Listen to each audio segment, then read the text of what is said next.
ओम नमोस्तु नमोस्तु नमोस्तु नमोस्तु।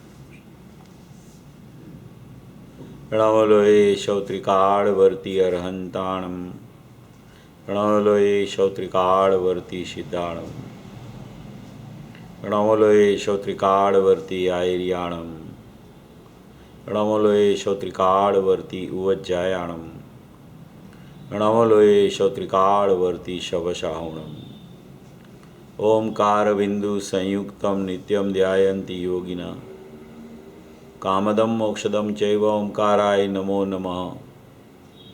मंगलम भगवान वीरो मंगलम गौतमो गणी, मंगलम कुंदकुंदार्यो जैनधर्मोस्तु मंगलम। सर्वमंगल मांगल्यम सर्वकल्याणकारकम, प्रधानं सर्वधर्माणं जैनं जयतु शासनम्। नमः समयसाराय स्वानुभूत्या चकाशते, चित्स्वभावाय भावाय सर्वभावांतरच्छिदे। एगो में शासदोपा ज्ञान दर्शन लखणो, शेषा में बाहिरा भावा सवे संयोग लखणा। मारो सुशाश्वत एक दर्शन ज्ञान लक्षण जीव छे, बाकी बधा संयोग लक्षण भाव मुझती बाह्य छे। हूँ एक शुद्ध सदारूपी ज्ञान दर्शनमय करे, कहन्य ते मारू जरी परमाणु मात्र नहीं हरे। जे जाने तो अरहंत ने गुणद्रव्य ने पर्यायी पणे, ते जीव जाने आत्म ने तशु मोह पामे लय करे। नहीं अप्रमत के प्रमत नहीं जे एक ज्ञायक भाव छे, ए रीत शुद्ध कथाए ने जे ज्ञात ते तो तेज छे। जमने तेमज ज्ञान नहीं कारक नहीं वेद करे, जाने ज कर्मोदय निर्जरा बंध तेमज मोक्ष ने। ध्रुव अचल ने अनुपम गति पामेल सर्वे सिद्ध ने, वंदी कहूँ श्रुत केवड़ी कथिता समय प्रावृत हो। तु स्थापनी जने मोक्ष पंथे, ध्यानुभव ते अने, तेमाज नित्य विहार कर, नहीं विहर पर द्रव्यो विषय। ओम श्री नमः सिद्धेभ्य नमः सिद्धेभ्य नमः सिद्धेभ्य। कुंदकुंद आचार्य देव द्वारा रचा हुआ ये दृष्टि प्रधान समयसार परमागम शास्त्र है। समयसार परमागम माने दो जगह पे समयसार होता है। एक अपना शुद्धात्मा स्वयं समयसार है, जो द्रव्य कर्म भाव कर्म नौ कर्म से रहित है। वो अपना त्रिकाड़ी तत्व, अपरिणामी तत्व, ज्ञायक भाव, वो शुद्ध नहीं स्वरूप भगवान आत्मा, वो त्रिकाल वस्तु है। वो अपने में अपने से समयसार है, और वो समयसार शुद्धात्मा को बताने वाला निमित्त रूप से ये द्रव्य स्रोत रूप कुंदकुंद आचार्य द्वारा लिखा हुआ ये समयसार परमागम है। ये समयसार परमागम अपने शुद्ध त्रिकाल समयसार को बताने वाला है। इसे दो जगह पे समयसार होता है। ऐसा ये जो समयसार शास्त्र, उसमें हर एक पेज पे हमारा नाम लिखा है। कोई भी पेज आप खोलो तो आपको आपका नाम उसमें पढ़ने को मिलेगा, क्योंकि सभी जगह पे, सभी पेज पे, सभी लाइनों में चैतन्य स्वरूप भगवान आत्मा की रचना इसमें की गई है। कितनी भी चर्चा आवे, रागादि भाव की चर्चा आवे, कर्म सापेक्षता वाली भी चर्चा आवे, पर्यायों की चर्चा आवे, गुणों की भी चर्चा आवे, मगर अपना जो एक टंकोत्कीर्ण ज्ञायक स्वभाव है, वो सबको केंद्र बिंदु में, उसको केंद्र बिंदु में रख के सब चर्चा चलती रहती है। इसलिए जिसको वो स्वरूप का ज्ञान भान ध्यान हो जाता है, उसको सचमुच में, उसने सचमुच में समयसार को पहचाना, समय सार को जाना, ऐसा कहा जाता है। ऐसा कुनकुन आचार्य देव ने ये कोई गजब का शास्त्र की रचना कर दी और पंचपरमागम लिख दिए। पूज्य गुरुदेव श्री का आज जो प्रवचन आया, कितने अद्भुत प्रवचन पूज्य गुरुदेव श्री के आते हैं। एक एक प्रवचन अपन सुने, एक एक बात को अपन विचार करें, तो अपने को ऐसा लगे कि भव्य जीवों की कैसी योग्यता पक जाती है। तब ऐसी निमित्त रूप से पूज्य गुरुदेव श्री की वाणी खिल जाती है। देखो, सम्यक दृष्टि जीव है, अभी उसको मुनि दशा भी नहीं आई, भावलिंगपना भी नहीं आया, मगर केवल ज्ञान तक की और सिद्ध दशा तक की चर्चा ये पुरुष ने अपने सामने रख दी। कितना अंदर उसका मंथन चलता होगा, कितनी अंदर रमझट चलती होगी ज्ञान की, और कैसा शुद्धात्मा का स्वरूप प्रत्यक्ष वेदन रूप से उसको ज्ञात होता होगा। तब ये बात उसकी समझ में, उसके विचार में, उसके ज्ञान में, उसकी परिणति में चलती रहती है। तब ऐसी वाणी बाहर में ये आ जाती है।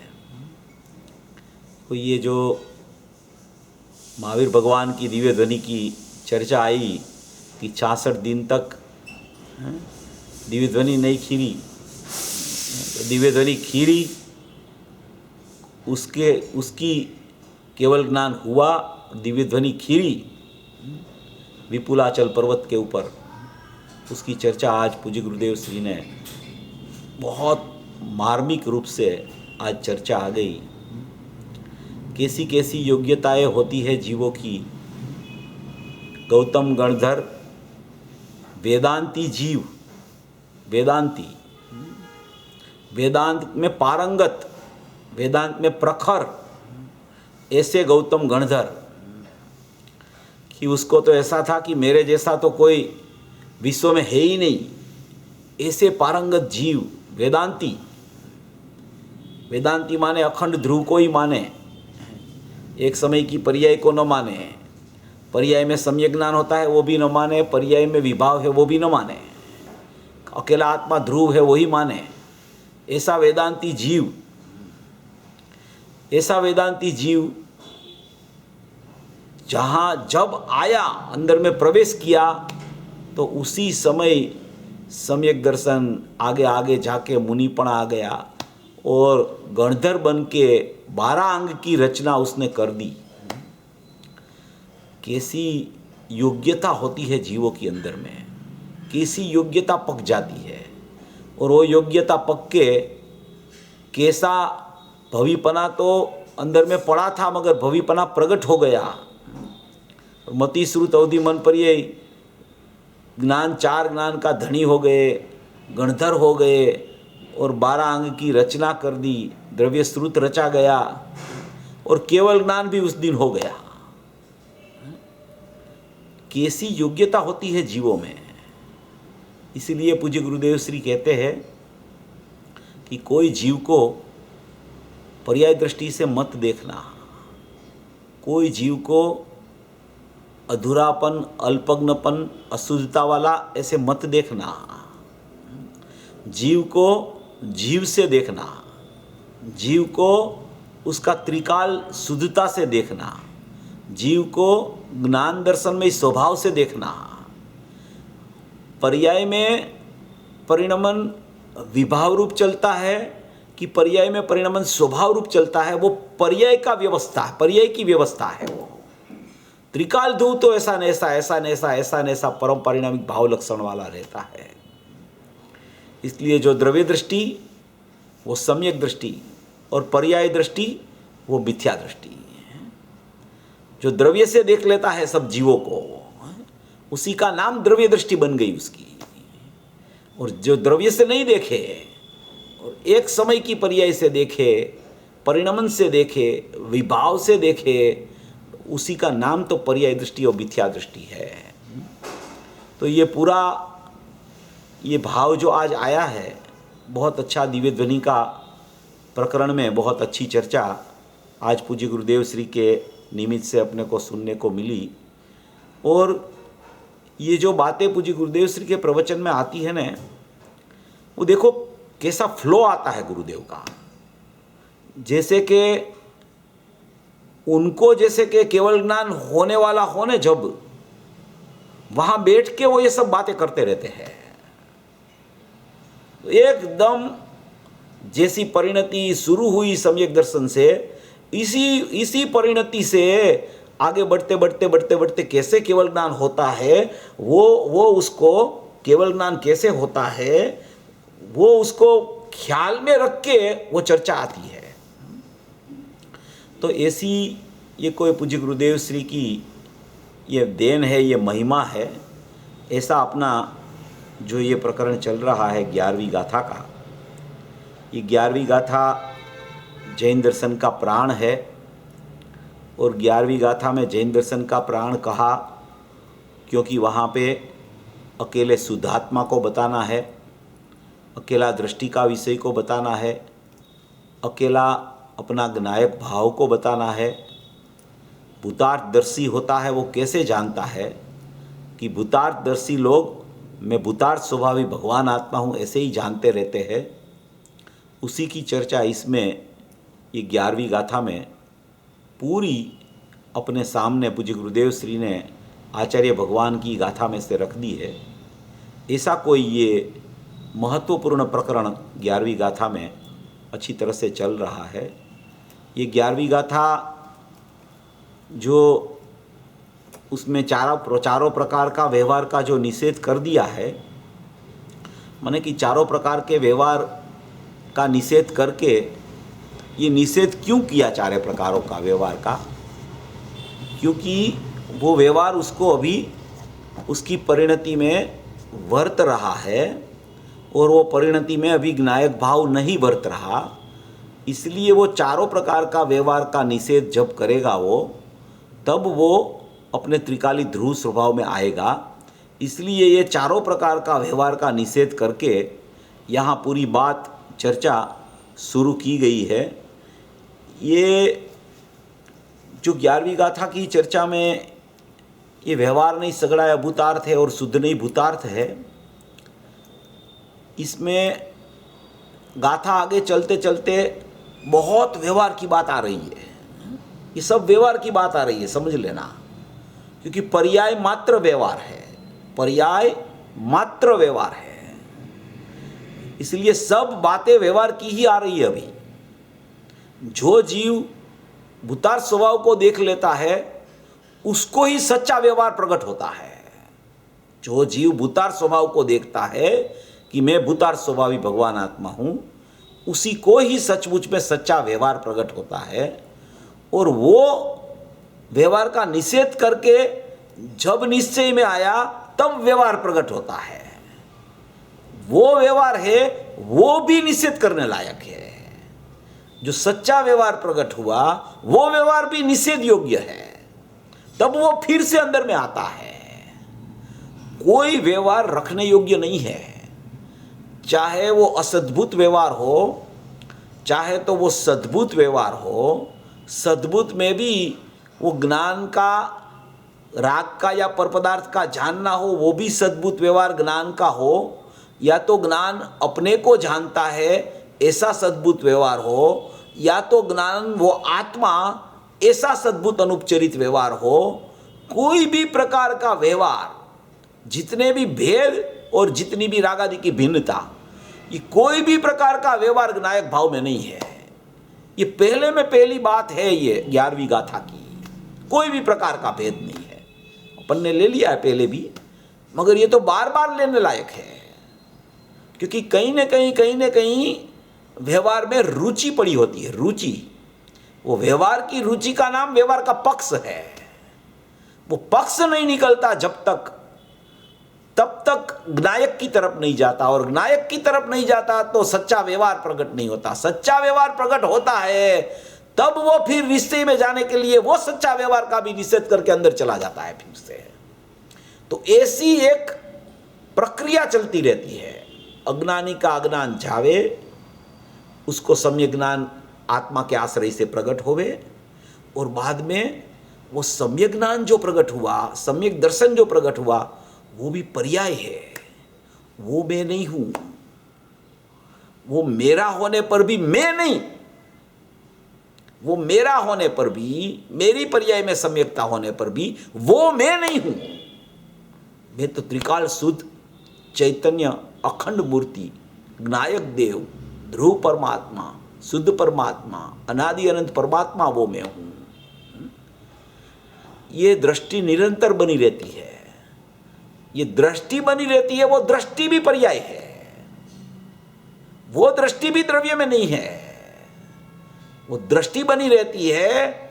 वो दृष्टि प्रसिद्ध शुद्धात्मा को करती है, वो शुद्धात्मा में हूं।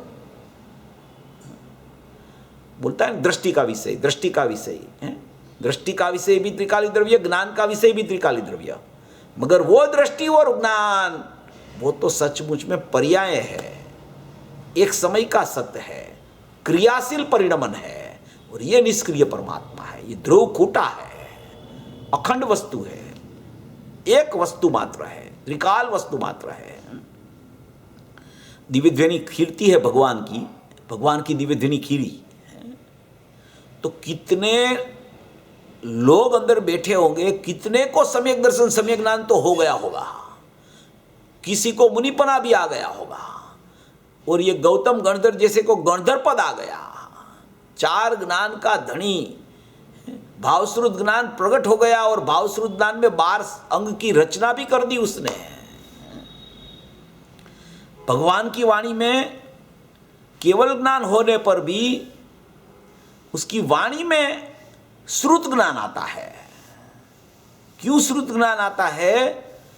कि उसकी वाणी से सामने वाले को भावश्रुत प्रकट होता है, वाणी के निमित्त से। इसलिए केवल ज्ञानी परमात्मा की वाणी को भी श्रुत ज्ञान कहा गया है। श्रुत ज्ञान उसको है नहीं, उसको तो केवल ज्ञान हो गया है, मगर जो वाणी निकलती है, जो वाणी का प्रवाह निकलता है, वो श्रुत कहा जाता है। और वो श्रुत को झीलने से सामने वाले जीव को भावश्रुत ज्ञान प्रकट हो जाता है। तो ऐसी कोई ये अद्भुत रचना, और ये महावीर परमात्मा का शासन में ऐसी कोई प्रक्रिया हो गई है। 2547 साल हो गए उसको, वो महावीर परमात्मा का निर्वाण होने का टाइम को, और उससे पहले उसको तो 30 साल तक केवल ज्ञान रहा था। दिव्य ध्वनि 30 साल तक खीरी, 42 साल में केवल ज्ञान हुआ, और 72 साल में निर्वाण हुआ, तो 30 साल तक दिव्य ध्वनि का प्रवाह चलता रहा। भगवान की दिव्य ध्वनि खीरती है, भगवान विहार भी करते हैं, दिव्य ध्वनि भी खीरती है। वो अभी अयोगी केवल नहीं हुए, इसलिए संयोग है। संयोग है तो आश्रव है। आश्रव को इरियापथ आश्रव बोलते हैं, आश्रव पूर्वक बंद नहीं होता। ऐसी कोई स्थिति केवली परमात्मा की होती है, और उसके उपदेश से, उसकी वाणी से हजारों लाखों करोड़ों जीव, करोड़ों भवी जीवों का माने कि मोक्ष की प्राप्ति होने का स्वकाल आ जाता है, क्योंकि मोक्ष मार्ग चालू हो गया। पूज्य गुरुदेव श्री ने बोला ना कि भगवान ने हाटड़ी खोल दी है, मोक्ष जाने का घर खोल दिया भगवान ने, कि अभी तुम्हारी योग्यता है, चले जाओ मोक्ष में। 3 साल और 8.5 महीने बाकी थे तब निर्वाण हुआ था भगवान का। उससे पहले 30 साल उसकी दिव्य ध्वनि खीरी थी। ऐसी कोई अद्भुत बातें ये कुनकुन आचार्य का शास्त्रों में, ये महावीर भगवान की दिव्य ध्वनि का ये सार जो आया, उसका जो निरूपण यहाँ कुनकुन भगवान ने ये समयसार परमागम में भर दिया है। ऐसी कोई बहुत सी बढ़िया चर्चाएं ये अपने 11वीं गाथा में चल रही है। अपना ये 11वीं गाथा का अपन कल लेते थे रात को, तो अपनी चर्चा चल रही थी, ये भेद ज्ञान वाले प्रकरण की चर्चा चल रही थी। देखो, ये कोई भी भेद ज्ञान वाले प्रकरण की चर्चा चले, कोई भी अभेद होने के लिए ज्ञान प्रकट होने की चर्चा चले, कोई भी निमित्त नैमित्तिक संबंध की चर्चा चले, कोई भी षटकारक की चर्चा चले तो ये सब पर्यायों का परिणमन है, और वो पर्याय त्रिकाली द्रव्य में नहीं है, मगर वो पर्याय उसका भाव समझने से वो पर्याय द्रव्य तरफ झुक जाती है। वो द्रव्य तरफ झुक जाती है तो उसका ख्याल में द्रव्य आ जाता है, उसको सम्यक दर्शन सम्यक ज्ञान बोला जाता है। और जो सम्यक दर्शन सम्यक ज्ञान प्रकट होता है वो तो पहले से ही व्यवहार का निषेध, व्यवहार का पक्ष का निषेध करके ही अंदर जाता है। इसलिए उनको पता होता है कि ये पर्याय सचमुच त्रिकाली द्रव्य में नहीं है, इसलिए उसको फिर निषेध करने की, सम्यक ज्ञान होने के बाद में फिर निषेध करने की जरूरत नहीं पड़ती, क्योंकि वो निषेध करके पहले ही त्रिकाली द्रव्य में गया है। पर्यायों का निषेध करके, गुणभेद का निषेध करके, सद्भूत व्यवहार का निषेध करके, सद्भूत उपचरित सद्भूत अनुपचरित का निषेध करके वो बाद में ही अंदर जा सकता है, उससे पहले तो अंदर ही नहीं जा सकता। वो जब उसको अनुभूति हो जाती है तो अनुभूति के बाद में जो प्रकरण चलता है वो तो सहज परिणमन चलता है, सहज चलता है परिणमन। पहले पुरुषार्थ होता है और बाद में पुरुषार्थ में आत्मदर्शन हो गया, फिर वो परिणति सहज चलने लगती है, सहज चलने लगती है, सहज चलने लगती है। फिर उसमें पुरुषार्थ जरूर होता है, मगर वो पुरुषार्थ सहज रूप से चलता रहता है। और पहले सम्यक दर्शन के पहले उसको पुरुषार्थ की प्रक्रिया एकदम चलनी चाहिए। जब तक नहीं चलती तब तक आत्मा उसको ख्याल में नहीं आता। इसलिए ये बात यहाँ बताने के लिए ये दृष्टांत और ये सिद्धांत की चर्चा अपनी कल चल रही थी रात को, ये उपादान वाली चर्चा और निमित्त नैमित्तिक संबंध वाली चर्चा। तो ये तो सब पर्यायों के भेद है, मगर पर्यायों के भेद की चर्चा भी यहाँ आचार्य भगवान ने की है, इसलिए उसको अपन करके त्रिकाली द्रव्य की अपने को सन्मुखता कैसे हो जाए जीव को, उसकी चर्चा इसमें कर रहे हैं। 3 प्रकार इसमें लिए गए थे। एक तो त्रिकाली उपादान है, वो तो अपना शुद्ध चैतन्य परमात्मा है, ज्ञायक भाव है, शाश्वत ध्रुव है, वो तो परम परिणामिक भाव लक्षण वाला चैतन्य परमात्मा है। दूसरा एक क्षणिक उपादान है। त्रिकाली उपादान होता है, उसमें कोई भेद नहीं होता, वो तो एक ही होता है, एक ही स्वभाव होता है। दूसरा एक क्षणिक उपादान होता है। क्षणिक उपादान के 2 भेद होते हैं। क्षणिक उपादान के 2 भेद में एक क्षणिक शुद्ध उपादान और एक क्षणिक अशुद्ध उपादान होता है। और वो क्षणिक शुद्ध उपादान और क्षणिक अशुद्ध उपादान जो समय में प्रकट होता है, जो समय में वो पर्याय प्रकट होती है, उत्पाद रूप होती है, उसी समय में, उसी काल में, वही पर्याय में, आगे पीछे नहीं।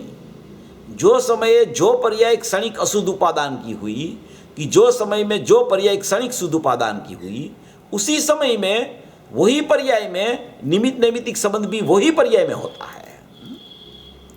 अभी वो देखता कैसे है वो पर्याय को, उसके ऊपर पूरा उसका आधार है। जब तक वो निमित्त नैमित्तिक संबंध से देखता रहता है तब तक वो ज्ञान कराने वाली बात है। जब वो क्षणिक उपादान से देखने लगता है तो क्षणिक उपादान वाला फिर क्षणिक उपादान को देखता नहीं है, वो त्रिकाली उपादान में चला जाता है। तो ये 2 बात पूज्य गुरुदेव श्री के प्रवचनों में भी बार बार आती है। जब ऐसी चर्चा में आवे तो गुरुदेव की प्रवचन में भी ये चर्चा आती रहती है। हालांकि ये 11वीं गाथा तो इसमें ये प्रकरण चला गया, इसमें तो नहीं आया है, मगर पुराने प्रवचन है जो 15वीं बार के, 16, 17, 18वीं बार के, उसमें कहीं न कहीं ये चर्चा भी आई है। आप देख लेना, आप पढ़ोगे तो पता चल जाएगा।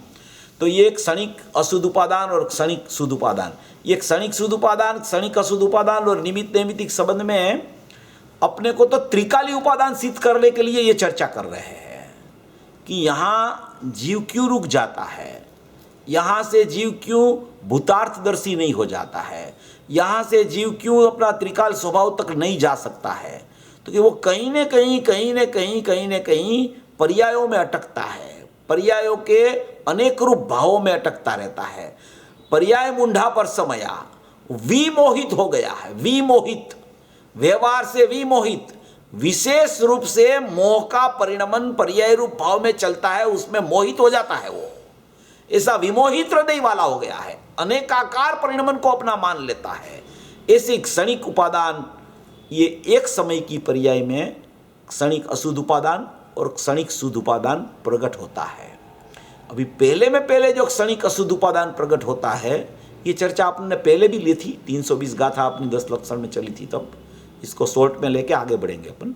क्षणिक उपादान जो पर्याय है, वो क्षणिक अशुद्ध उपादान और क्षणिक शुद्ध उपादान, दो प्रकार एक पर्याय में चलते रहते हैं, और वही पर्याय में उसी समय निमित्त नैमित्तिक संबंध चलता रहता है। तो जब क्षणिक अशुद्ध उपादान रूप पर्याय होती है, तो क्षणिक अशुद्ध उपादान रूप पर्याय में क्या होता है कि वो पर्याय में अभी विभाव रूप परिणमन चल रहा है, मोह राग द्वेष रूप परिणमन चल रहा है, वो अज्ञान रूप परिणमन चल रहा है। एक बात, अभी वो अज्ञान रूप परिणमन चला, वो मोह राग द्वेष रूप परिणमन चला, वो तो माने कि क्षणिक अशुद्ध उपादान से हुआ है, उसको किसी ने किया नहीं है, ना तो आत्मा उसका करता है, ना तो कोई कर्म का उदय उसका करता है, ये तो स्वयं अपनी स्वतंत्र सटकारक का परिणमन से ये क्षणिक अशुद्ध उपादान रूप पर्याय प्रकट हुई है। जैसे अज्ञानी जीव को अनादिकाल से जो हो रहा है, इसकी चर्चा है, अनादिकाल से अज्ञानी जीव है, उसको ये प्रत्येक समय में क्षणिक अशुद्ध उपादान की पर्याय प्रत्येक समय में प्रकट होती है। तो अभी एक क्षणिक अशुद्ध उपादान हुआ, एक समय, दो समय, तीन समय, एक दिन, दो दिन, 4 दिन, 8 दिन, 15 दिन, महीना, एक पर्याय चली गई पूरी मनुष्य पर्याय, तब तक क्षणिक अशुद्ध उपादान ही चलता रहा। तो ये परिणमन चलता ही रहता है अनादि से। तो अभी क्षणिक अशुद्ध उपादान में क्या है, उसमें निमित्त नैमित्तिक संबंध। क्षणिक अशुद्ध उपादान तो षटकारक से हुआ, अभी निमित्त नैमित्तिक संबंध क्या है, तो कि निमित्त है कर्म का उदय बाहर में, और यहाँ जो पर्याय जो अशुद्ध उपादान रूप परिणमी, वो है नैमित्तिक परिणमन। यहाँ जो आया है ना कि प्रबल का कीचड़ के मिलने से, यहाँ जो ये प्रकरण आया है ना, जल का कीचड़ विवेक न करने वाले, माने कि प्रबल कर्मों के मिलने से जिसका सहज एक ज्ञायक भाव तिरोभूत हो गया है, प्रबल कर्म के मिलने से जिसका एक ज्ञायक भाव तिरोभूत हो गया, इसकी चर्चा चल रही है। तो ये क्षणिक अशुद्ध उपादान में यहाँ अशुद्धता प्रकट हुई, तो अशुद्धता प्रकट होती रही, उसमें निमित्त नैमित्तिक संबंध क्या है, तो कि निमित्त नैमित्तिक संबंध बाहर में निमित्त कर्म का उदय है, और कर्म का उदय के लक्ष्य से यहाँ नैमित्तिक पर्याय होती है। वो निमित्त से देखो तो नैमित्तिक कही जाती है, उपादान से देखो तो एक क्षणिक अशुद्ध उपादान कहा जाता है। अभी जीव को ऐसा लगता है कि हमने कहाँ कर्म का लक्ष्य किया, हमें तो कर्म दिखते भी नहीं, और आप बोलते हो कि कर्म का निमित्त से यहाँ नैमित्तिक भाव हुआ, हमें तो पर्याय भी नहीं दिखती, हमें तो कर्म भी नहीं दिखते, तो हम कहाँ से उसका लक्ष्य करें, हम कैसे लक्ष्य करें। तो कि कोई भी विभाव, कोई भी परिणमन विभाव रूप होवे, अशुद्ध रूप होवे, वो नियम से बहिर्लक्ष्य से होता है, उसमें पर पदार्थ या तो कर्म निमित्त होते हैं, उसके बिना कभी विभाव का परिणमन पहले नहीं होता है। ये पहले में पहली बात है। जब तक ये उसको ख्याल में आता है, जब उसको ये ख्याल में आ जाता है कि विभाव चल रहा है, उसका अर्थ है कि मेरा परिणमन जो है वो पर लक्ष्य से चल रहा है। मेरा ज्ञायक भाव होने पर भी, मेरा शुद्ध स्वभाव होने पर भी, मेरा त्रिकारी उपादान मौजूद होने पर भी, मेरी सत्ता मौजूद होने पर भी, मेरा लक्ष्य जो परिणमन प्रकट हुआ वो यहाँ न जाके बिल्कुल इस तरफ चल रहा है, बिल्कुल इस तरफ चल रहा है। ये तो शाश्वत विद्यमान है, ये तो ध्रुव विद्यमान है, ये तो त्रिकार सत्ता है, मगर यहाँ लक्ष्य ना जाके यहाँ लक्ष्य जाता है, इसलिए वो पर पदार्थ को या कर्म की सत्ता को निमित्त बनाता है, तो यहाँ नैमित्तिक विभाव की प्रकटता होती है। अभी उसको निमित्त नैमित्तिक संबंध से देखो तो वहाँ बाहर में निमित्त है और यहाँ नैमित्तिक हुआ है। अभी उसको क्षणिक उपादान से देखो तो यहाँ क्षणिक अशुद्ध उपादान की प्रकटता हुई है। अभी ये क्यों हो रहा है, क्यों हो रहा है ये कल रात को भी अपन ने लिया था। क्यों हो रहा है, तो कि प्रत्येक समय में वो स्वभाव को छोड़ता है, प्रत्येक समय में स्वभाव को छोड़ता है, प्रत्येक समय में अनुभूति स्वरूप भगवान आत्मा ज्ञान में जानने में आता होने पर भी, और प्रत्येक समय में ज्ञायक भाव अवस्थित होने पर भी, वो जानने भी आता होने पर भी, ज्ञायक भाव अवस्थित होने पर भी और वो जानने में आता होने पर भी वो प्रत्येक समय में च्युत होता है। वहां से च्युत होके यहाँ परिणमन में क्षणिक अशुद्ध उपादान प्रत्येक समय में प्रकट होता है। तो क्षणिक अशुद्ध उपादान प्रकट हुआ तो उसमें कोई न कोई निमित्त होता है और निमित्त नैमित्तिक संबंध वहाँ प्रत्येक समय में वही पर्याय में चलता रहता है। क्षणिक उपादान पर्याय का षटकारक है, पर्याय की योग्यता है, पर्याय में स्वतंत्र परिणमन है पर्याय का। और निमित्त नैमित्तिक संबंध नियम से पर के लक्ष्य से यहाँ नैमित्तिक होता है। तो ये एक ही पर्याय में एक ही समय में अभी निमित्त नैमित्तिक संबंध से देखता है तो व्यवहार रूप ज्ञान खड़ा होता है। अभी क्षणिक अशुद्ध उपादान से देखने लगता है तो वो फिर पर्याय को न देख के उसकी दृष्टि द्रव्य पर जाती है। अभी प्रश्न ये खड़ा होता है कि ये बार बार ये खड़ा ही क्यों हो रहा है, ये क्यों खड़ा हो रहा है। इसको अपन षटकारक से ही देखे तो निमित्त नैमित्तिक संबंध की जरूर क्या है। प्रश्न यहाँ ये खड़ा होता है कि अपन उसको षटकारक से ही देख ले तो निमित्त नैमित्तिक संबंध की जरूरत क्या पड़ेगी। दो प्रकार की निमित्त की चर्चा आती है, एक तो परलक्ष्य है इसलिए यहाँ नैमित्तिक होता है, एक स्वभाव से च्युत होता है तब यहाँ नैमित्तिक होता है। ये दो प्रकार है, ये दोनों तरफ के दो प्रकार है। और यहाँ पर्याय है, यहाँ क्षणिक उपादान है और ये निमित्त नैमित्तिक संबंध है। जो निमित्त नैमित्तिक संबंध से ये पर्याय में क्षणिक अशुद्ध उपादान में षटकारक से जो पर्याय में विभाव प्रकट होता है उसका कारण यह है कि एक तो वो पर का लक्ष्य करता है इसलिए यहाँ होता है नैमित्तिक, एक तो स्वभाव को छोड़ता है इसलिए यहाँ नैमित्तिक होता है। और वो नैमित्तिक हुआ वो उसको स्वतंत्रता से देखो तो वो षटकारक का परिणमन है, उसमें कोई कारण नहीं है। मगर यहाँ से लक्ष्य छूटा है, नियम से यहाँ से छूटता है तभी षटकारक में विभाव रूप परिणमन आता है। नियम से वहां लक्ष्य जाता है तभी यहाँ षटकारक में विभाव रूप परिणमन आता है। षटकारक से देखो पर्याय को तो वो सत्य है, अपने षटकारक से होती है। अभी वो षटकारक से ऐसी ही क्यों हो रही है, ऐसी ही क्यों हो रही है, ऐसी ही क्यों हो रही है। ऐसा जब उसको विचार आवे कि अशुद्धता अशुद्धता अशुद्धता अशुद्धता ही चल रही है और मैं षटकारक से देख रहा हूं कि षटकारक से होती है, षटकारक से होती है, षटकारक से होती है, तो कि षटकारक से होती है वो भी देखना बंद कर तू। अभी क्या कहते हैं, षटकारक से हो रही है वो देखना भी तू बंद कर दे। जब तक तू षटकारक से ऐसी हो रही है ऐसा देखेगा तब तक तेरी पर्याय दृष्टि बनी रहेगी। अभी तू षटकारक से होती है वो भी देखना बंद कर दे। पहले समझ ले बराबर कि ये षटकारक से भी ऐसी क्यों हो रही है, क्योंकि निमित्त नैमित्तिक संबंध प्रत्येक समय में बनता है और क्षणिक अशुद्ध उपादान से पर्याय ऐसी हो रही है। ये समझ कर ली, फिर यहाँ से च्युत होता है तो यहाँ नैमित्तिक हुआ, वहाँ लक्ष्य करता है तो यहाँ नैमित्तिक हुआ। अभी ऐसा नैमित्तिक परिणमन पर्याय में हुआ उसको सापेक्षता से न देखो तो षटकारक से वो सतरूप परिणमन हुआ है। ऐसा परिणमन होने वाला था तब यहाँ से लक्ष्य छूटा है, ऐसा परिणमन होने वाला था तब वहाँ लक्ष्य हुआ है। इस तरीके से जो पर्याय को देखता है वो पर्याय को षटकारक से देख लेता है, वो पर्याय को विभाव सत है ऐसा देख लेता है, पर्याय का सत विभाव स्वभाव ऐसा देख लेता है। पूज्य गुरुदेव श्री ने स्त्री में जब चर्चा हुई थी तब ये चर्चा में ये प्रश्न उठाया था कि ये पर्याय भी सचमुच में, तो प्रश्न आया कि भाई राग पर्याय में होता है तो राग तो कर्म के उदय से होता है। तो पूज्य गुरुदेव श्री ने बोला कि वो पर्याय का वो समय की विभाव स्वभाव का परिणमन की योग्यता से राग अपने में अपने से अपनी पर्याय में हुआ है, उसको कोई कर्म की सापेक्षता नहीं लगती, कोई भी सापेक्षता उसको कर्म के साथ बिल्कुल है ही नहीं, वो अपनी सतपणे से वो अपने षटकारक से प्रकट हुआ है। ऐसा पूज्य गुरुदेव श्री ने फरमाया।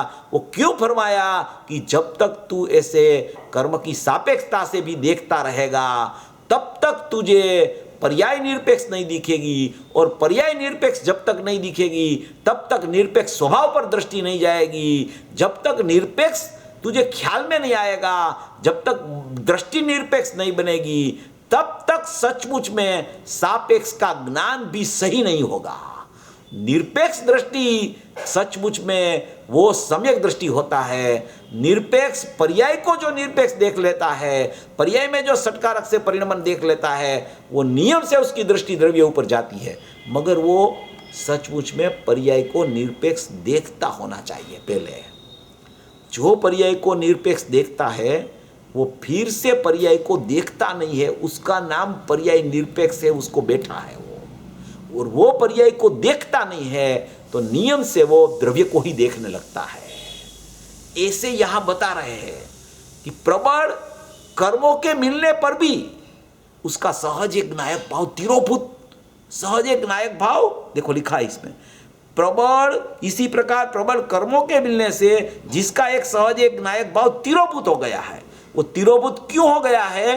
प्रबल कर्मों के मिलने से, निमित्त नैमित्तिक संबंध से देखने से, निमित्त नैमित्तिक संबंध से कि यहाँ पर कर्मों के मिलने से माने कि यहाँ भाव कर्म हो गया और भाव कर्म के साथ उसका एकत्व चलता रहा, तो उसको मिलने से उसका सहज एक नायक भाव, सहज एक नायक भाव वो तिरोभूत हो गया। तिरोभूत हो गया माने ढंक गया, ढंक गया माने आच्छादित हो गया, आच्छादित हो गया माने कि वो है तो सही मगर अभी उसको दिखता नहीं है। क्यों दिखता नहीं है? कि निमित्त नैमित्तिक संबंध से देखता है।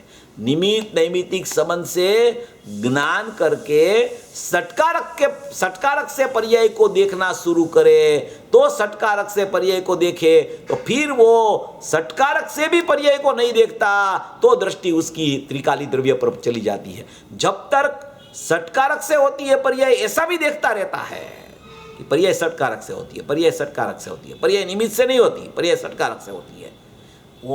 वो भी प्योर मिथ्या दृष्टि है, प्योर मिथ्या दृष्टि है। निमित्त नैमित्तिक से देखता है वो तो मिथ्या दर्शन ही है, मगर षटकारक से होती है, षटकारक से होती है, षटकारक से होती है। वो षटकारक से होती है उसका मतलब ये है कि तू षटकारक से होती है तो अभी तू क्यों देखता है उसको, अभी तू क्यों उधर, तेरा उपयोग क्यों उधर चलता है, तेरी दृष्टि क्यों वहां जाती है कि पर्याय षटकारक से होती है। अभी षटकारक से होती है ये बैठा है तो फिर उसको देखने का प्रश्न ही कहां खड़ा होता है। जब तक निमित्त नैमित्तिक संबंध से देखता है तब तक तो एक सहज एक भाव तिरोभूत हो ही गया है, नायक भाव। मगर षटकारक से पर्याय होती है ऐसा भी देखना कि पर्याय षटकारक से होती है, पर्याय षटकारक से होती है। ये मंत्र षटकारक का कैसा है कि पर्याय को न देखना उसका नाम पर्याय षटकारक से होती है, इसके लिए ये मंत्र है। अभी षटकारक से होती है वो उसको देखता ही रहे कि षटकारक से होती है, षटकारक से तो होती है, षटकारक से तो होती है, उसका नाम ही पर्याय दृष्टि है, ऐसा यहाँ कहना चाहते हैं। अभी वो षटकारक से ही होती है, षटकारक से ही होती है।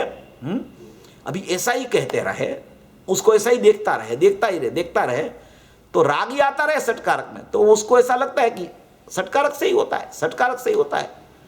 तो कि नहीं, अगर तुझे ऐसा देखना है कि ये पर्याय राग आया षटकारक से, राग आया षटकारक से, राग आया षटकारक से, तो वहां तेरे को निमित्त नैमित्तिक संबंध को खड़ा करना पड़ेगा। जब तक तू निमित्त नैमित्तिक संबंध वहां खड़ा नहीं करेगा ने, तब तक ये षटकारक से राग आता है ना, वो वहां वितरागता भी नहीं आएगी, नहीं आएगी वितरागता। क्यों? कि वहां उसका कर्ता आत्मा बन जाएगा, उसका कर्ता षटकारक वाली अशुद्ध पर्याय का कर्ता आत्मा बन जाएगा और वो कर्म बन जाएगी पर्याय।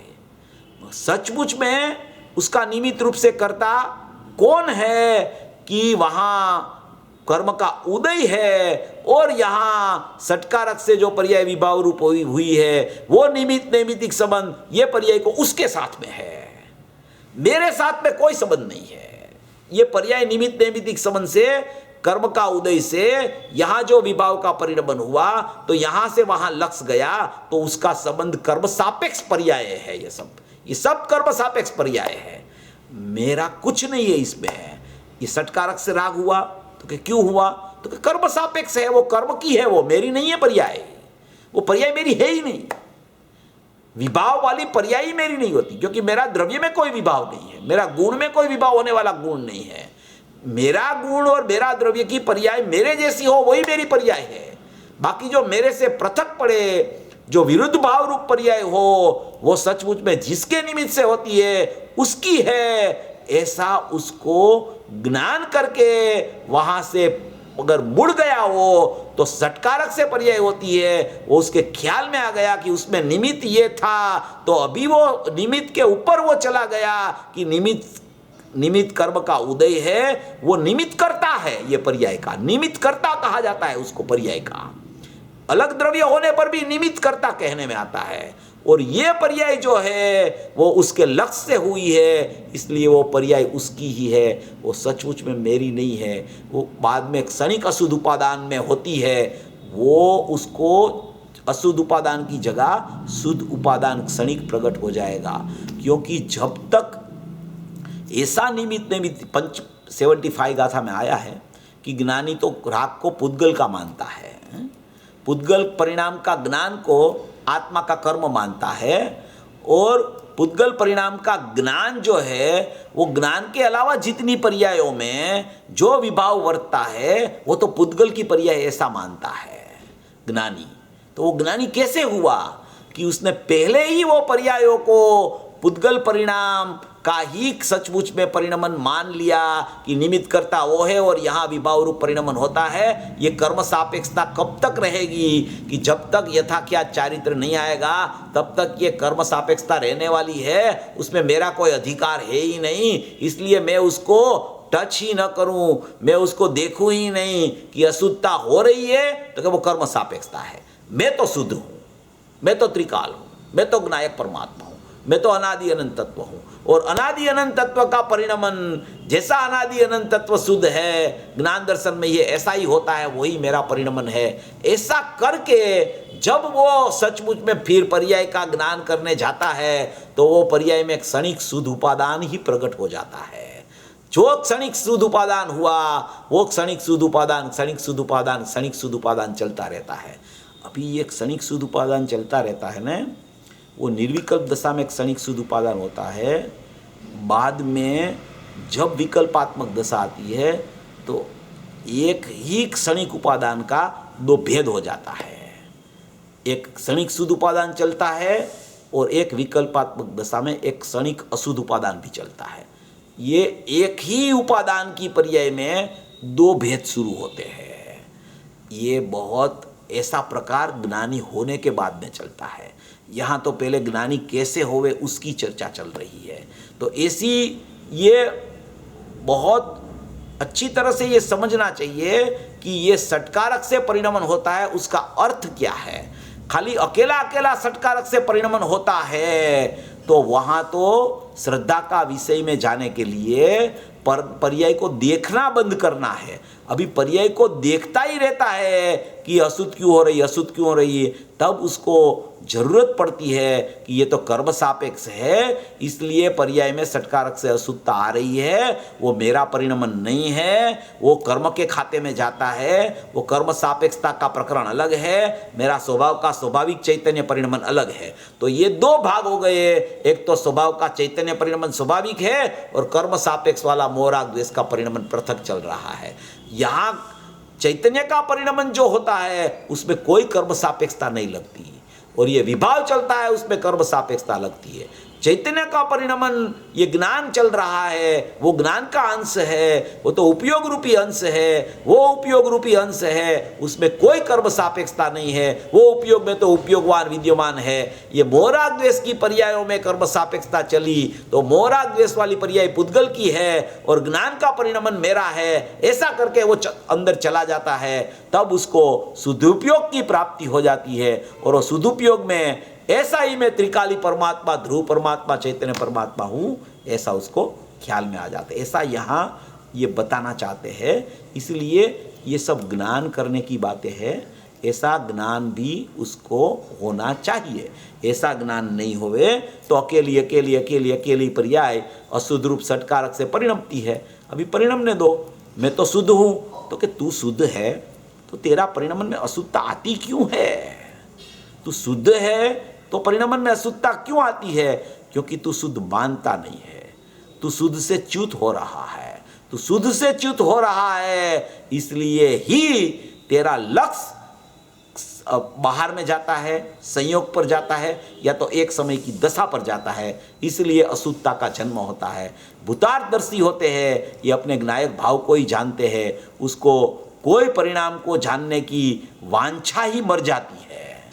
चाहे सम्यक दर्शन होवे, चाहे उसको मुनि दशा भी आ जावे, चाहे सपक श्रेणी भी चढ़ जावे, हैं, और यथा क्या चारित्र भी आ जावे या केवल ज्ञान भी हो जावे, जरूर उसका ज्ञान प्रति समय होता रहता है, मगर दृष्टि में मचक नहीं आती, दृष्टि द्रव्य पर से कभी छूटती नहीं, और परिणाम का ज्ञान सहज में होता रहता है, वहाँ उसकी दृष्टि जाती नहीं, त्रिकाली द्रव्य पर से दृष्टि छूटती नहीं। ऐसा ये 11वीं गाथा में ये बता रहे हैं, भूतार्थ स्वभाव बता रहे हैं, त्रिकाल स्वभाव बता रहे हैं, ज्ञायक भाव बता रहे हैं, अपरिणामी तत्व बता रहे हैं। उसको यहाँ कहने में आया कि ये जो दृष्टांत आया था ना, ये 11वीं गाथा में जो दृष्टांत की बात है, जल और कीचड़ का विवेक न करने वाले, दोनों के भेद को न समझने वाले बहुत से तो उस जल को मलिन ही अनुभवते हैं, किंतु कितने ही अपने हाथ से डाले हुए कतक फल के पड़ने मात्र से उत्पन्न जल कादव की विवेकता से, कतक फल के पड़ने मात्र से और उत्पन्न जल कादव की विवेकता से अपने पुरुषार्थ द्वारा आविर्भूत किए गए सहज एक निर्मल भावपने से उस जल को निर्मल ही अनुभव करते हैं। इसी प्रकार देखो, ये पुरुषार्थ द्वारा आविर्भूत किए गए सहज एक निर्मल भावपने से, वो पुरुषार्थ क्या उसमें, कि पुरुषार्थ यही है कि जल और कादव की भिन्नता उसको पता चल जाए।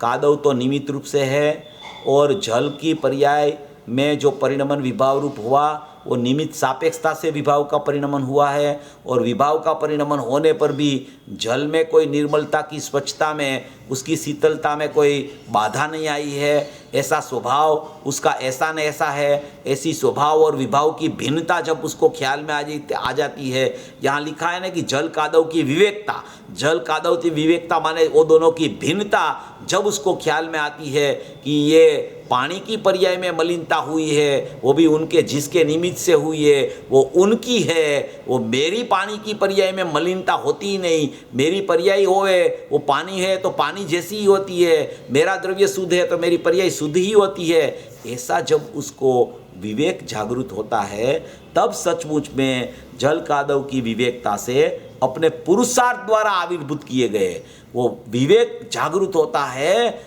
उसी का नाम सचमुच में भिन्नता का पुरुषार्थ उसको जागृत हुआ है।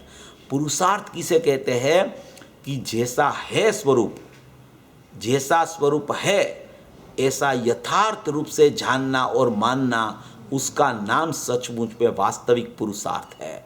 इसलिए ये पुरुषार्थ यहाँ चला कि जल और कादव की सत्ता पृथक पृथक है, आत्मा और राग की सत्ता पृथक पृथक है, आत्मा और ज्ञान की सत्ता नित्य तादात्म्य रहती है गुण रूप, और आत्मा और पर्याय की सत्ता पृथक पृथक रहती है। ऐसा जब विवेक उसको जागृत हो जाता है अंदर से, तब वो सचमुच में पुरुषार्थ के द्वारा, उसको पुरुषार्थ के द्वारा आविर्भूत किए गए सहज एक निर्मल भावपने से उस जल को निर्मल ही अनुभवते हैं। इसी प्रकार प्रबल कर्मों के मिलने से जिसका सहज एक ज्ञायक भाव तिरोभूत हो गया है, ऐसे आत्मा का अनुभव करने वाला पुरुष आत्मा और कर्म का विवेक न करने वाले, व्यवहार से विमोहित हृदय वाले तो उसे आत्मा को, जिससे भावों की विश्वरूपता अनेक रूपता प्रकट है, ऐसा ही अनुभव करते हैं।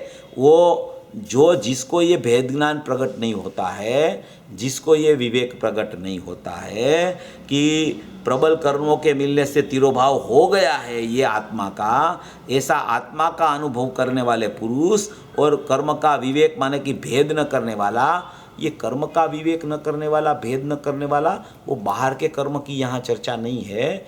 यहाँ अपनी पर्यायों में जो रागादि भाव वर्त रहे हैं उसमें निमित्त कर्म है, तो निमित्त सापेक्षता से यहाँ विभाव है, तो विभाव और स्वभाव की भिन्नता जिसको नहीं होती है, वो विभाव और स्वभाव की भिन्नता का भेद जिसको भाषित नहीं होता है, वो व्यवहार से विमोहित हृदय वाला है। व्यवहार से विमोहित हृदय वाला माने कि व्यवहार में मग्न है, पर्यायों में मग्न है, अनेकाकार में मग्न है।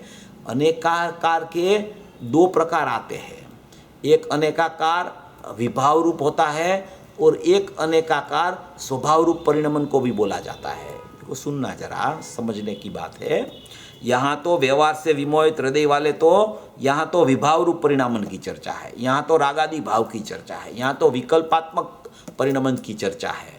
मगर विकल्पात्मक परिणमन में भी अनेकता है, और सम्यक दर्शन होने के बाद में भी वो सम्यक दर्शन, सम्यक ज्ञान, सम्यक चारित्र की पर्याय हैं, वो भी सचमुच में अनेकता रूप कही जाती है, क्योंकि उसमें भी प्रकार पड़ते हैं, औपसमिक, सयोपसमिक, साइक, तो अलग अनेक प्रकार उसमें होते हैं, मगर वो पर्याय रूप भाव है। इसलिए पर्याय रूप भाव जो है वो कोई भी त्रिकाली द्रव्य में विद्यमान नहीं है।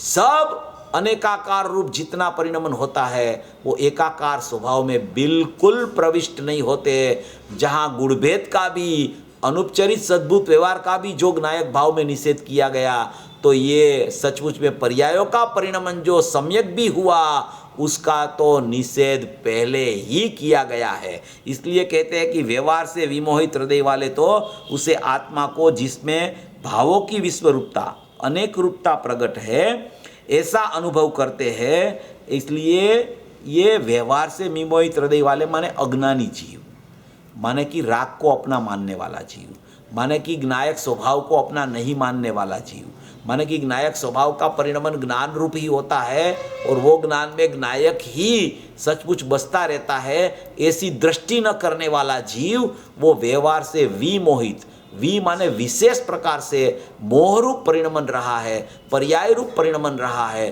पर्याय को मेरा मान रहा है, एक समय की पर्याय का अनेकाकारपणा में वो मग्न हो गया है, उसको वो मेरा मान रहा है, उसको बता रहा है कि व्यवहार से विमोहित हृदय वाले तो उसे आत्मा को, जिसमें भावों की विश्वरूपता माने कि अनेक रूपता प्रकट है, ऐसा अनुभव करते हैं। उसका अनुभव ही ऐसा होता है कि मैं तो रागी द्वेषी हूँ, मैं तो मोही हूँ, मेरे तो अज्ञान चल रहा है। उसको तो क्या होता है कि भेद ज्ञान का अभाव है। वो आत्मा और कर्म का माने कि आत्मा और राग आदि भाव का, पर्याय भाव का विवेक नहीं है, इसलिए वो तो ऐसा ही अनुभव करता है। किंतु अभी ये मूल बात आ रही है, किंतु भूतार्थदर्शी, शुद्धनई को देखने वाले, भूतार्थदर्शी माने शुद्धनई को देखने वाले, अपनी बुद्धि से डाले हुए, भूतार्थदर्शी माने शुद्धनई को देखने वाले, माने शुद्धनई माने त्रिकाली द्रव्य को शुद्धनई बोला गया है। यहाँ कहते हैं कि शुद्धनई, किंतु भूतार्थदर्शी शुद्धनई को देखने वाले अपनी बुद्धि से डाले हुए, अपनी बुद्धि से डाले हुए माने अपने ज्ञान से डाले हुए, अपनी ज्ञान की जो पर्याय चलती है उससे डाले हुए, अपनी बुद्धि से डाले हुए, शुद्धनई के अनुसार बोध होने मात्र से, शुद्धनई के अनुसार माने त्रिकाली द्रव्य के अनुसार, बुद्धि से डाले हुए माने ज्ञान से डाले हुए, शुद्धनई के अनुसार बोध होने मात्र से माने शुद्धनई के अनुसार ज्ञान होने मात्र से उत्पन्न आत्मकर्म की विवेकता, द्रव्य पर्याय की भिन्नता, आत्मा और राग की भिन्नता, उसका विवेक की जागृति उसको पुरुषार्थ से हो गई है। वो कौन सा पुरुषार्थ है कि बिल्कुल एक भी पर्याय मेरे में है ही नहीं, मैं तो अकेला त्रिकाली शाश्वत द्रव्य हूँ, मैं तो अकेला परम परिणामिक भाव लक्षण वाला आत्म पदार्थ हूँ। मेरा चैतन्य सत्ता, मेरी ज्ञानमयी सत्ता, मेरी दर्शनमयी सत्ता में कोई परिणमन नहीं है। ऐसी परिणमन की सत्ता उसको एकदम पृथक हो जाती है और अकेला त्रिकाली द्रव्य दिखता है। परिणमन की सत्ता को भी वो पृथक नहीं देखता। जो परिणमन की सत्ता को भी पृथक देखता है ना, वो त्रिकाली द्रव्य को नहीं देखता है, क्योंकि परिणमन की सत्ता ऊपर उसका लक्ष्य चला जाता है। पर्याय में परिणमन है, जो पर्याय द्रव्य को देख रही है वो पर्याय भी सचमुच में मेरे स्वभाव में नहीं है, वहां तक का पर्याय का निषेध उसको प्रति समय बरत रहा है। अनुभूति का काल है तब तो द्रव्य पर्याय का कोई भेद नहीं रहता, मगर फिर विकल्प में जब वो आ जाता है तो कोई भी पर्याय हो वो फिर सदुपयोग के लिए वो पर्याय मात्र का निषेध करता है। अनुभूति को भी वो भूतार्थ नहीं मानता, वो अनुभूति को भी सचमुच में भूतार्थ की अपेक्षा से अभूतार्थ मानता है। अभूतार्थ माने वो रागादि भाव वाला अभूतार्थ नहीं, मगर मेरे द्रव्य में वो नहीं है, इसलिए मेरे लिए वो सचमुच में अभूतार्थ है। चाहे कोई भी पर्याय हो, मति, श्रुत, अवधि, मन पर्याय, केवल वो पांचों ज्ञान के भेद वाली पर्याय या तो अनंत गुणों का भेद वाला विकल्प किसी को वो अपना नहीं मानता है, वो भूतार्थदर्शी हो गया। अकेला शुद्ध नहीं के अनुसार उसको बोध हो गया, माने कि ज्ञान हो गया। वो कैसे हुआ कि पुरुषार्थ से वो दोनों की पृथक पृथकता उसने कर ली। वो पुरुषार्थ की जागृति कैसे हुई कि उसने क्षणिक उपादान से अपनी पर्याय में जो परिणमन होता था वहाँ भी देखना बंद कर दिया, तो उसको बिल्कुल अकेला त्रिकाली नायक भाव ही दिखने लगा। उसका नाम वास्तविक पुरुषार्थ है। जब तक ऐसा पुरुषार्थ नहीं चलता तब तक कोई न कोई बहाने के नीचे उसको पर्याय की प्रीति चलती रहती है। एक समय का परिणमन की प्रीति चलती रहती है। वो एक समय का परिणमन की प्रीति जब टूटे तब सचमुच में वही परिणमन त्रिकाली द्रव्य तरफ जाता है, और वो परिणमन त्रिकाली द्रव्य तरफ गया तो वहाँ शुद्धता का जन्म हुआ।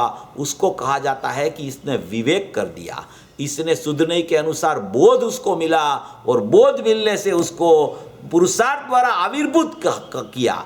आविर्भूत किया माने त्रिकाली द्रव्य में कोई आविर्भूत के तिरोभूतपना नहीं होता है। पर्याय की अपेक्षा से पर्याय में त्रिकाली द्रव्य नहीं आया जानने में तो वो तिरोभूत हो गया, और पर्याय में त्रिकाली द्रव्य जानने में आ गया तो वो त्रिकाली द्रव्य आविर्भूत हो गया पर्याय के लिए। ये आविर्भूत तिरोभूत वो पर्याय में द्रव्य की सापेक्षता से बोला जाता है। द्रव्य जब तक ख्याल में नहीं आता तब तक नायक भाव तिरोभूत है, और द्रव्य जब ख्याल में आ गया तब वो पर्याय में द्रव्य आविर्भूत हो गया, ऐसा कहने में आता है। द्रव्य में कोई आविर्भूत तिरोभूतपना नहीं है, वो पर्याय से कहा जाता है। मगर पर्याय में द्रव्य की स्थिति नहीं आई अभी तक ख्याल में तो तिरोभूत हो गया कहने में आता है, और पर्याय में द्रव्य ख्याल में आ गया तो उसको आविर्भूत हो गया ऐसे कहने में आता है। आविर्भूत हुआ उसका मतलब यह है कि द्रव्य द्रव्य रूप रहता है, पर्याय पर्याय रूप रहती है। पर्याय में ख्याल आ गया कि मैं त्रिकाली द्रव्य हूँ, और उस समय ख्याल आया, उस समय कोई वहाँ भेद नहीं रहता द्रव्य पर्याय का। अगर किसको ऐसा भेद दिखे कि इसको ऐसा भी विचार चल जाए कि अनुभूति तो पर्याय में होती है, द्रव्य तो उससे भिन्न है, तो वो अनुभूति नहीं रहती, वो विकल्प शुरू हो जाता है। अनुभूति के काल में अनुभूति वही आत्मा है, मगर अनुभूति वही आत्मा है वो सचमुच में ज्ञेय का भेद है, ध्येय में वो अनुभूति नहीं है। ध्येय पृथक चीज है, अभेद होता हुआ ज्ञेय पृथक चीज है। ध्येय त्रिकाली द्रव्य है, पर्याय अभेद होती है, वो ज्ञेय कहा जाता है। ऐसी सत्ता होने पर भी वो पर्याय द्रव्य रूप कभी नहीं होती, मगर द्रव्य और पर्याय का भेद छूट जाता है। उसको कहा जाता है कि इसने ये द्रव्य को आविर्भूत कर लिया। अभी तक तिरोभूत था, वो तिरोभूत क्यों था? क्यों कर्म की सापेक्षता से, वो कर्म की सापेक्षता से यहाँ भेद खड़ा होता था, और वो भेद खड़ा होता था रागादि भाव का, उसको उसने कर्म की सत्ता में डाल दिया कि ये मेरी सत्ता नहीं है, ये सब कर्म सापेक्ष परिणमन तो कर्म का ही होता है, वो कोई मेरा परिणमन नहीं है। मेरा परिणमन तो मेरे जैसा होवे, सामान्य जैसा विशेष होवे, ऐसा ही परिणमन मेरा होता है। सामान्य शुद्धम विशेष अशुद्धम है, वो मेरा परिणमन नहीं है। सामान्य शुद्धम विशेष भी शुद्धम, वो सचमुच मेरा परिणमन है। ऐसा ख्याल आ गया उसको, तो प्रति समय वो व्यवहार का निषेध करके वो सचमुच अंदर में त्रिकाली द्रव्य में जाता है। उसका नाम पुरुषार्थ कहा जाता है। वो पुरुषार्थ माने पुरुषार्थ से लगने लग के उसको मैं एक ही चैतन्य स्वभावी भगवान आत्मा हूँ, मैं भूतार्थ स्वभावी भगवान आत्मा हूँ, मैं शाश्वत परमात्मा हूँ, मैं अखंड परमात्मा हूँ, ऐसी धुन जब चलने लगती है तो धुन में वो व्यवहार से विमोहितपना, अनेकाकारपना, माने कि बहिर्लक्षपना, कर्म सापेक्षपना, वो सब चला जाता है और अकेला ध्रुव उसके ख्याल में आ जाता है। उसको कहा जाता है भूतार्थदर्शी जीव, उसको कहा जाता है कि व्यवहार से विमोहितपना छूट गया, उसको कहा जाता है कि इसने एक ज्ञायक भाव का आविर्भूत कर दिया। एक ज्ञायक भाव को अभी तक तिरोभूत था, अभी उसको राग तिरोभूत हो गया और ज्ञायक भाव आविर्भूत हो गया, क्योंकि राग भी तिरोभूत हुआ है, फिर से वो उत्पन्न होने वाला है, क्योंकि ज्ञानी भी अस्थिरता जन्य राग उसको यथाख्यात चारित्र चलता रहता है। इसलिए तिरोभूत हुआ है और ये आविर्भूत हुआ है। ये तिरोभूत था, वो आविर्भूत हो गया, तो वो तिरोभूत हो गया। राग तिरोभूत हो गया, मिथ्यात्व चला गया, एक कसाई की चौकड़ी चली गई, अभी राग बाकी है, वो क्रमे क्रमे इसका ही आश्रय चलता रहेगा उसको, तो वो भी अभी अल्पकाल में चला जाएगा। ऐसी कोई ये चर्चा यहाँ पुरुषार्थ द्वारा आविर्भूत करने की ये चर्चा यहाँ 11वीं गाथा में कही हुई है। सभी भवी जीव ऐसा स्वरूप समझकर, ऐसा पुरुषार्थ करके मोक्ष मार्ग की प्रगटता आत्मस्वरूप के अलग से करे, ऐसी मंगल भाव।